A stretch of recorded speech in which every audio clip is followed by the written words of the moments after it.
नमस्कार, राज्यसभा टीवी के खास कार्यक्रम विशेष में आपका स्वागत है। मैं हूं आपके साथ अमृता चौरसिया। देश के सबसे बड़े हथियार डिपो की आग पर तो काबू पा लिया गया, लेकिन आग ने कई सवाल भी उठा दिए। रक्षा मंत्री और सेना प्रमुख समेत कई उच्च अधिकारियों ने पुलगांव का दौरा कर मामले की जांच के आदेश दे दिए हैं। आसपास के इलाकों में अब भी दहशत जारी है। विशेष में आज हम इसी हादसे पर बात करेंगे और बताएंगे कि देश में क्या है डिपो की सुरक्षा व्यवस्था, इससे पहले ऐसे कितने मामले देखे गए और डिपो के अलावा देश के हथियार कारखानों के बारे में भी आपको बताएंगे। तो शुरू करते हैं विशेष डिपो में आग।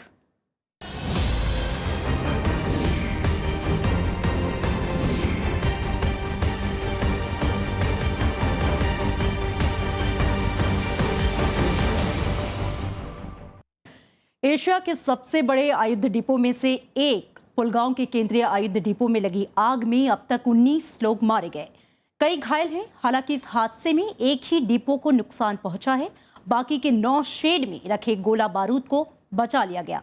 आग के कारणों का अभी तक पता नहीं चल पाया है। सेना ने जांच के आदेश दे दिए हैं।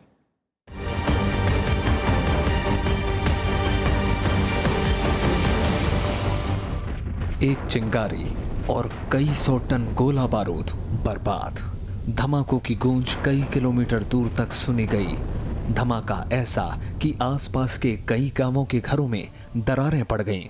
नागपुर से करीब 110 किलोमीटर दूर वर्धा के पुलगांव आयुध डिपो में लगी आग इतनी भीषण थी कि रात भर रुक रुक कर धमाकों की आवाज आती रही। आसमान में दहकते आग के गोले से इलाके में ऐसी दहशत फैली कि लोग घर छोड़कर भागने लगे। अंगार दिखी थी, यहाँ बहुत भारी अंगार चल रही थी। अंगार के बाद में थोड़ी देर में ही बहुत बड़ा बॉम्ब स्फोट हो गया। बॉम्ब स्फोट होने के बाद हम सब जागे हो गए, घर दार छोड़ के हम लोनी की तरफ भागने दौड़ लगे। हमको लगा कि हमारे ये घर के टीन के छप्पर पे कुछ गिर गया बड़ा सा। एकदम से हम उठ गए और बाहर आए तो इधर देखा, ये साइड में वो सीआईडी कैंप का डिपो है, वो बहुत सा धुआं निकल रहा था। फिर 10 मिनट के बाद ऐसी बारिश की तरह वो मिट्टी के ये आए रेत। सोमवार रात करीब 1:30-2 बजे के बीच अचानक लगी आग ने सेना के 2 अधिकारियों समेत 19 लोगों की जान ले ली। इस हादसे में 17 लोग घायल हो गए। घायलों में कुछ की हालत अब भी गंभीर बनी हुई है। सेना ने एहतियातन आसपास के 3 गांवों को खाली करा लिया है और लोगों को सुरक्षित स्थानों पर पहुंचा दिया गया है। खबरों के मुताबिक आग से डिपो में मौजूद 130 टन से ज्यादा का गोला बारूद नष्ट हो गया है। एम्यूनिशन खरीदना महंगा होता है, अपने आप में एक बात है, आसान होता है, मतलब कि महंगा तो पड़ता है, पर उसका जो मेंटेनेंस है, उसके सेफ्टी फैक्टर्स हैं, temperature control, wind, the light control, humidity control, vibration control on the ground, ये सारे के सारे एक बहुत गंभीर स्थिति पैदा करते हैं अगर इनका अभाव हो। ये देखा गया है कि इन कई जगह ये स्टेप्स नहीं लिए गए। आग की चपेट में आए शेल्टर के अलावा डिपो में 9 और शेल्टर हैं, जिसमें घटना के वक्त हजारों टन विस्फोटक मौजूद था। पुलगांव का सेंट्रल एम्यूनिशन डिपो देश के सबसे बड़े गोला बारूद और हथियार डिपो में से एक है। 7000 एकड़ में फैले इस डिपो की सुरक्षा डिफेंस सुरक्षा कोर के जिम्मे है। मध्य भारत की सैनिक यूनिटों से जुड़े तमाम हथियार यहीं पर रखे जाते हैं, जिन्हें जरूरत पड़ने पर सीमा पर भेजा जाता है। वर्धा जिले के पुलगांव में मौजूद आयुध डिपो में लगी आग ने सबको हैरत में डाल दिया।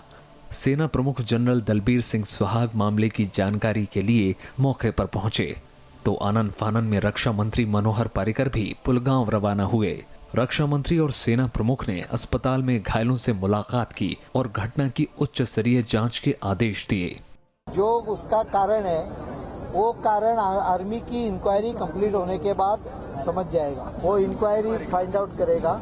लेकिन प्राथमिकतः इसमें घातापात की आशंका बहुत कम है, करीबन नहीं है। इस बीच महाराष्ट्र सरकार ने हादसे में मरने वालों के परिजनों को 5-5 लाख रुपए और घायलों को 3 लाख रुपए मुआवजा देने की घोषणा की। Bureau report, Rajya Sabha TV. ये आग कैसे लगी, इसका पता तो जांच पूरी होने के बाद ही चलेगा, लेकिन आग की वजहों को लेकर कई तरह की आशंकाएं जताई जा रही हैं। रक्षा मंत्री मनोहर पर्रिकर का कहना है कि फिलहाल किसी नतीजे पर पहुंचना जल्दबाजी होगी।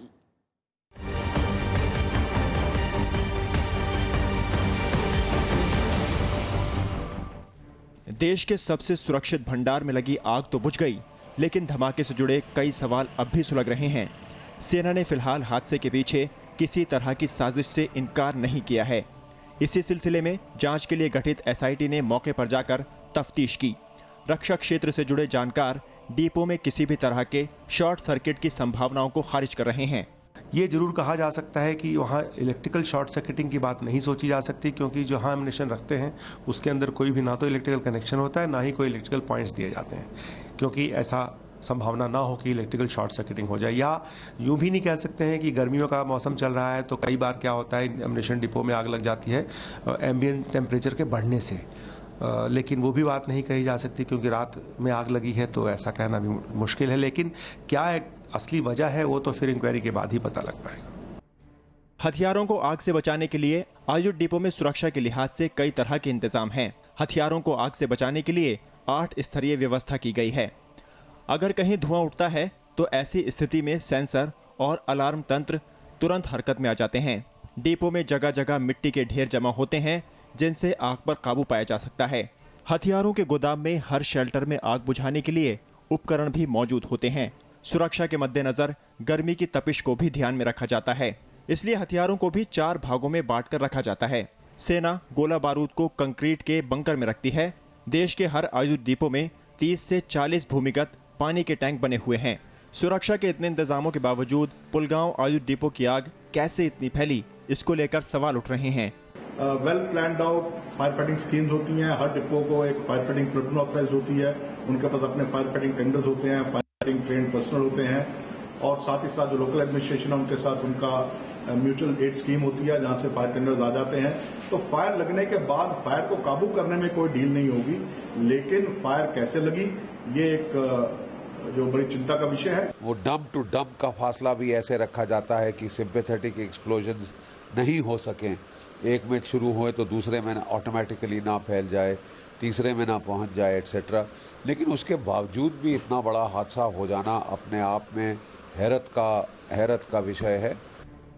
कई अहम हथियारों और मिसाइलों वाले इस डिपो की काफी अहमियत है और रक्षा मंत्रालय ने अग्निकांड पर रिपोर्ट मांगी है। सेना ने भी इस हादसे की जांच के लिए एक समिति बनाई है जो हादसे में अपने जवानों के साथ बड़ी मात्रा में गोला बारूद खोने से जुड़े सवालों के जवाब ढूंढ रही है। नवविक्रम सिंह के साथ अमित अरोड़ा, राज्यसभा टीवी। देश में इससे पहले भी कई ऐसे वाकये सामने आए जब हथियार निर्माण कारखानों में आग लगी हो। तमाम एहतियात के बावजूद ऐसे हादसों पर लगाम नहीं कसी जा सकी।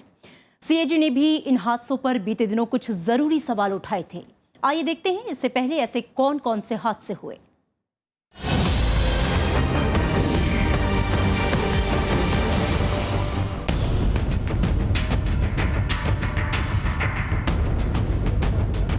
वर्धा में मौजूद केंद्रीय हथियार डिपो की ये तस्वीर हमारे सामने कई सवाल लेकर आई है। एशिया के दूसरी सबसे हथियार डिपो में लगी आग के बाद चारों तरफ हलचल मच गई। घर द्वार छोड़ के हम लोनी की तरफ भागने दौड़ लगे। दरवाजा टूटा, भीति क्रैक हो गया और माटी के ढेकले हमारे सर पर पड़े। ये पहली घटना नहीं है, इससे पहले भी कई हादसे हुए हैं। बीते 1.5 दशक में ही दर्जनों मामले सामने आए। 28 अप्रैल सन 2000 को भरतपुर हथियार डिपो में आग लगी। 3 मई सन 2000 को देही रोड हथियार डिपो, 28 मई 2000 को केंद्रीय हथियार डिपो कानपुर और 29 अप्रैल सन 2001 को पठानकोट के 2 डिपो में आग लगी। तो वहीं 24 मई सन 2001 को गंगानगर के 2 सब डिपो में, 3 जून 2001 को दिल्ली की शकूर बस्ती डिपो में, 6 अगस्त 2001 को केंद्रीय हथियार डिपो जबलपुर में भी आग लगने की घटना हुई। एम्यूनिशन स्टोरेज इंडिया में जो है, ये जो डिपोज बने हुए हैं बहुत पुराने हैं, ब्रिटिश टाइम के बने हुए हैं, और जो समय के साथ इनकी कैपेसिटी में जो बढ़ाव आना चाहिए वो नहीं आया है। जो इनकी आधुनिकीकरण आना चाहिए, इनको मॉडर्नाइज करना चाहिए, उसमें भी कमी रही है। इन दुर्घटनाओं के बाद सरकार ने जांच समिति बनाई थी और हर डिपो के लिए कई दिशा निर्देश जारी किए गए। रक्षा मंत्रालय ने सुरक्षा इंतजाम को अपडेट करने, हर डिपो में निगरानी के लिए बोर्ड ऑफ ऑफिसर्स की नियुक्ति, खराब मशीनों की मरम्मत समेत खुले में हथियार और बारूद रखने के बजाय स्टोरेज की समुचित व्यवस्था बनाने पर जोर दिया था, लेकिन सिलसिला थमा नहीं। जो हिदायतें, इंस्ट्रक्शंस होती हैं, उनमें कोई कमी नहीं है। इंस्ट्रक्शन पूरी डिटेल में होती हैं। एम्यूनिशन स्टोरेज हमेशा यूनिट के किनारे पर होता है, छोटे लेवल पर भी अगर हम लें, और उसके बैरिकेडेड होता है। बाहर इंस्ट्रक्शन होती हैं कि आप ना माचिस अंदर ले जा सकते हो, ना कोई फायर लाइटर अंदर ले जा सकते हो। हथियार डिपो के अलावा हथियार कारखानों में भी कई बार भयानक दुर्घटनाएं हुई। हाल के बरसों की बात करें तो 19 फरवरी सन 2013 को तेही रोड कारखाना में आग लगी। 16 अप्रैल सन 2013 को इटारसी कारखाने में विस्फोट हुआ। 21 मई सन 2013 को चंदा कारखाने में आग लगी। 7 नवंबर सन 2013 को कटनी कारखाने में प्लेटफॉर्म टूट गया। 2 जून सन 2014 को अरूप कांडू फैक्ट्री में विस्फोट हुआ। 8 अगस्त सन 2014 को खमरिया कारखाने में आग और विस्फोट दोनों देखा गया। 11 अगस्त 2014 को बदमल कारखाने में और 6 अक्टूबर सन 2014 को इटारसी कारखाने में विस्फोट हुआ। सरकार ने कई बार हथियार निर्माण कारखानों में तकनीकी बेहतरी की कोशिश की है। कई जगहों पर पुरानी मशीनें बदली गईं और बाहर की तकनीकों का इस्तेमाल शुरू हुआ। CAG की रिपोर्ट अगर हम पढ़ें पिछले साल की, उन्होंने कहा है कि 65% तो फायर फाइटिंग इक्विपमेंट की कमी थी ओवरऑल। 47% मैन पावर की कमी थी जो एम्यूनिशन डिपोज को गार्ड करने में लगे हुए हैं। तो कहीं ना कहीं ये कमियां हैं। एम्यूनिशन ज़्यादा सोफिस्टिकेटेड आ रहा है, हमारे उनको स्टोर करने के साधन वो प्रिमिटिव हैं, दोनों में मैच नहीं है। हमें दूसरे देशों से सबक सीखना चाहिए कि वो किस तरीके से अपना एम्यूनिशन स्टोर करते हैं, किस तरीके से हादसों से उन्हें बचाते हैं। सन 2012-13 में हथियार कारखानों पर 783 करोड़, जबकि 2013-14 में 1156 करोड़ रुपए खर्च किए गए। इसका बड़ा हिस्सा कारखानों को आधुनिक बनाने पर खर्च किया गया। Centre for fire explosives and environment safety की दिशा निर्देशों के तहत इन कारखानों पर काम आगे बढ़ाया गया, लेकिन आज भी कई जगहों पर छोटी छोटी चूकों के चलते बड़े हादसे हो जाते हैं। नव विक्रम सिंह के साथ ब्यूरो रिपोर्ट, राज्यसभा टीवी। और वक्त है एक ब्रेक का। ब्रेक के बाद आपको बताएंगे क्या है आयुध डिपो के कार्य और सुरक्षा की व्यवस्था।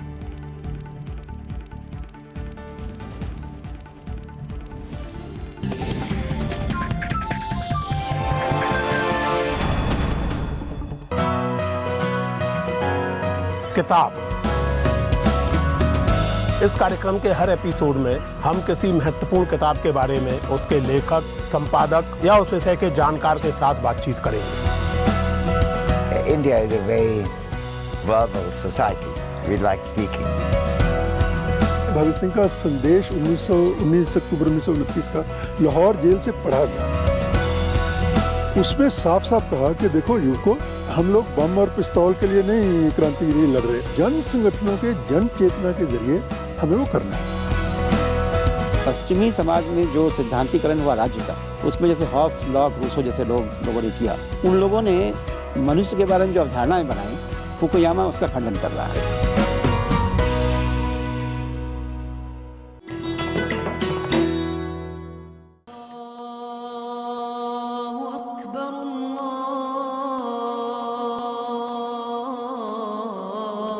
अहमदाबाद की शाही जामा मस्जिद प्राचीन भारतीय और इस्लामिक स्थापत्य शैली का खूबसूरत सम्मिश्रण।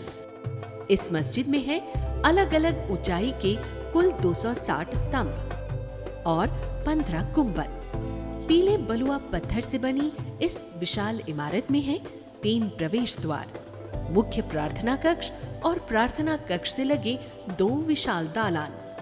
सन 1423 में स्थानीय शासक अहमद शाह ने करवाया था इस खूबसूरत मस्जिद का निर्माण।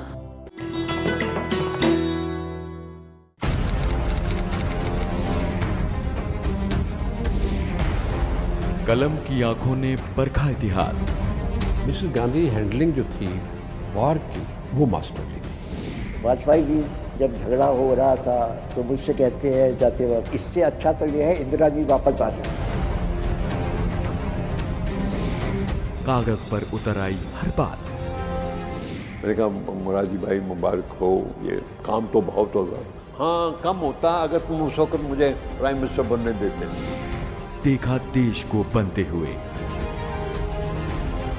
कामयाबी की मंजिलें तय करते हुए, कलम के सफर का नया अंदाज। श्रेष्ठ संपादकों से संवाद। पत्रकार को राजनीति नहीं करना चाहिए। कलम गवाह है। देखिए सिर्फ राज्यसभा टेलीविजन पर।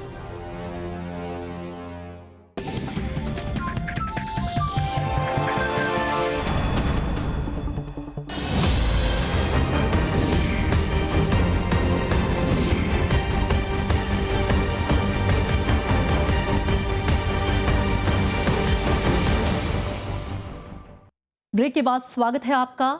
भारतीय आयुध निर्माण सबसे पुराना और सबसे बड़ा औद्योगिक ढांचा है जो रक्षा मंत्रालय के अधीन काम करता है।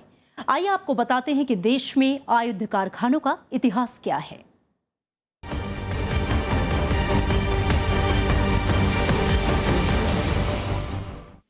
भारतीय आयुध निर्माण का इतिहास और विकास भारत में ब्रिटिश शासनकाल से शुरू हुआ। ईस्ट इंडिया कंपनी ने आर्थिक फायदे और राजनीतिक ताकत बढ़ाने के लिए सैन्य सामग्री के निर्माण और विकास पर खासा जोर दिया। 1775 में ईस्ट इंडिया कंपनी ने कोलकाता में फोर्ट विलियम नाम से पहले आयुध कारखाने की स्थापना को मंजूरी दी। इसकी स्थापना के साथ ही भारत में पहली बार थल सेना आयुध कारखाने की नींव पड़ी। रक्षा जरूरतों को पूरा करने के लिए समय के साथ साथ आयुध कारखानों के निर्माण और विकास में गति आई। 1787 में कोलकाता में ईशापुर गन पाउडर फैक्ट्री की स्थापना हुई, जिसमें 1791 से उत्पादन शुरू हुआ। बाद में इसका नाम ईशापुर राइफल फैक्ट्री हो गया। 1801 में कोलकाता के ही काशीपुर में तोप गाड़ी एजेंसी की स्थापना की गई, जिसे इस समय तोप और गोला आयुध निर्माण काशीपुर के नाम से जाना जाता है। इस एजेंसी ने 18 मार्च 1802 से उत्पादन शुरू किया, जो आज भी जारी है।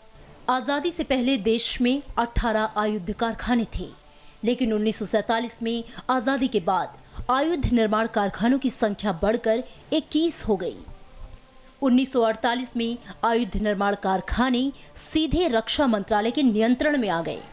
1962 में रक्षा मंत्रालय के अधीन रक्षा उत्पादन विभाग की स्थापना हुई और इसके बाद 2 अप्रैल 1979 को देश में आयुध निर्माण बोर्ड का गठन किया गया। इसका मुख्यालय कोलकाता में है।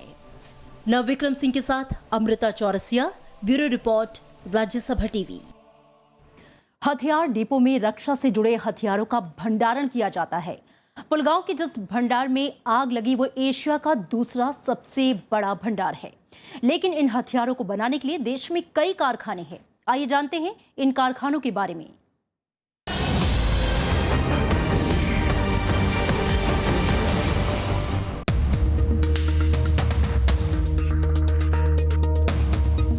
ऐसी तस्वीरें किसी भी हथियार कारखाने में बेहद आम हैं। जिन गोली, बंदूक, मोटार और टैंक के सहारे हमारे सुरक्षा बल देश की रक्षा करते हैं, उन्हें बनाना आसान काम नहीं है।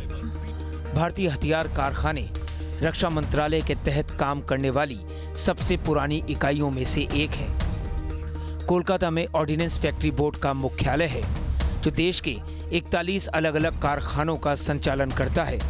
इस बोर्ड के पास जमीन, जल और हवा में मार करने वाले हथियार बनाने का 200 साल का तजुर्बा है।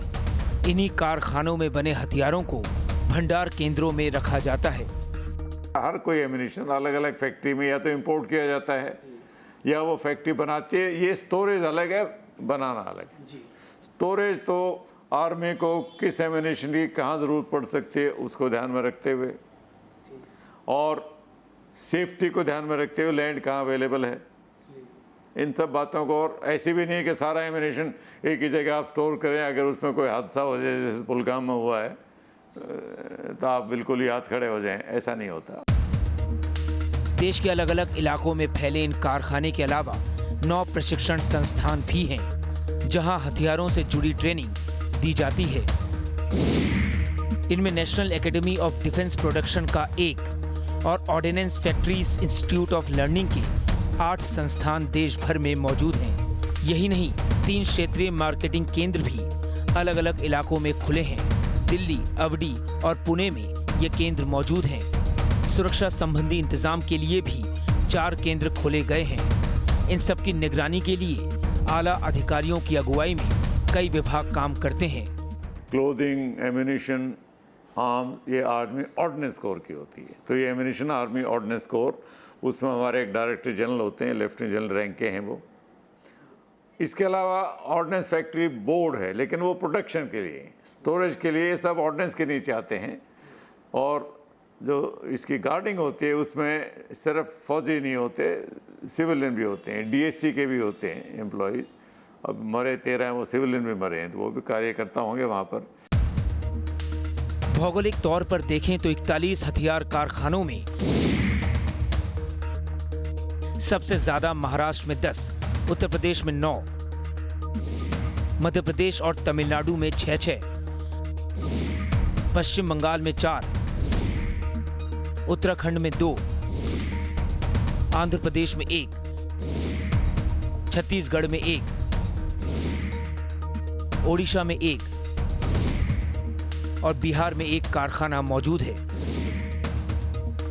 इन कारखानों में पिस्टल, रिवॉल्वर, सिविलियन हथियार, विस्फोटक, सैन्य गाड़ियां, ऑप्टिकल डिवाइस और पैराशूट के अलावा कई तरह की रक्षा सामग्रियां तैयार की जाती हैं। भारतीय सेना इसकी सबसे बड़ी खरीदार है। लेकिन सेना के अलावा अर्धसैनिक बल, पुलिस और सिविल कंपनियां भी हथियारों की खरीद करती हैं। इसके साथ साथ दुनिया के कम से कम 30 देशों में इन सामग्रियों का निर्यात किया जाता है, जिनमें थाईलैंड, मलेशिया, इंडोनेशिया, श्रीलंका और बांग्लादेश जैसे पड़ोसियों के अलावा यूरोपियन, अफ्रीकन और अमेरिकी देश भी शामिल हैं। इन कारखानों में बुलेट प्रूफ जैकेट और बुलेट प्रूफ गाड़ियां भी बनाई जाती हैं। पुलगांव जैसे हथियार डिपो में सिर्फ इन सामानों को रखा जाता है, यानी कारखानों से तैयार माल के लिए पुलगांव जैसे केंद्र भंडारण का काम करते हैं। नव विक्रम सिंह के साथ ब्यूरो रिपोर्ट, राज्यसभा टीवी।